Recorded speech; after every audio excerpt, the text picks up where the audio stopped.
A year ago, I stood before this assembly urging bold reforms of the UN system to tackle the rapidly evolving and increasingly complex global challenges. Today, that call is as urgent as it was then.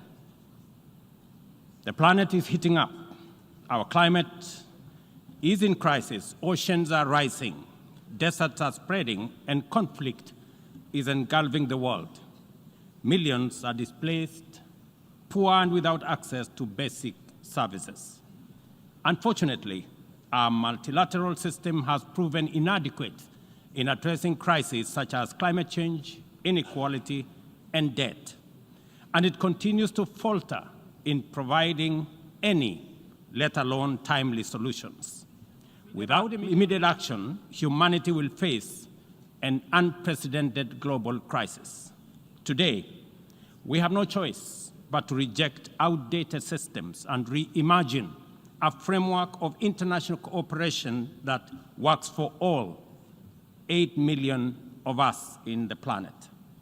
This means redesigning international financial system, strengthening partnership for common security, bridging the digital divide, and investing in human capacity, especially empowering women and youth. The window to achieve this is, however, fast closing. The Secretary General's 2024 SDG report paints a dire picture. Only 17% of SDG targets are on track, largely due to unmet financial commitments, and developing countries, particularly in Africa and the Global South, are facing severe funding shortages, and the gap is widening.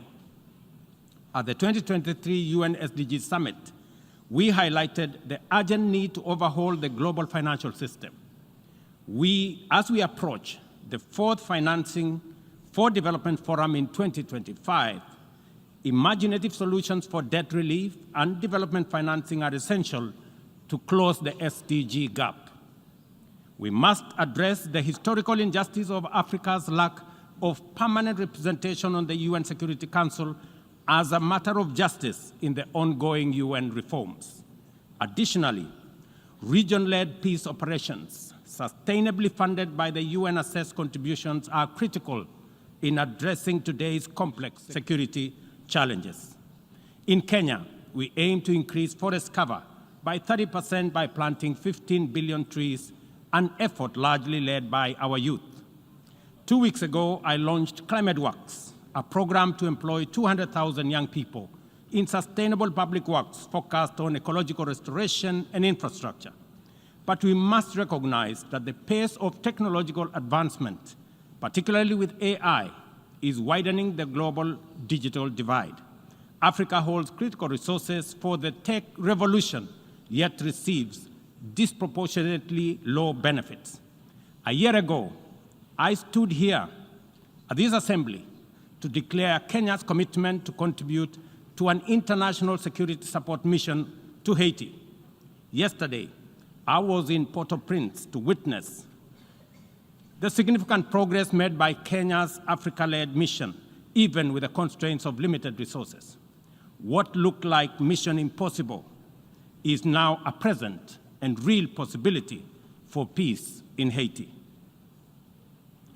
I hosted the inaugural Africa Climate Summit, whose seminal outcome, the Nairobi Declaration, formed the basis of a common African position in multilateral engagement at the COP and other fora. At the world's 21 IDA 21 Replacement Summit in Nairobi in April this year, the 17th AFDB replacement and IMF SDR rechanneling, we, together with African leaders, championed for significant enhancement of the concessional window of affordable financing available for developing countries to provide critical public services, undertake investment in economic transformation, and implement ambitious climate. On the basis of this progress, we have achieved under our current inadequate multilateral institutional framework, I am optimistic about what we can achieve under a radically reconfigured multilateral institutional framework. This is why reforms are an urgent necessity that we cannot delay.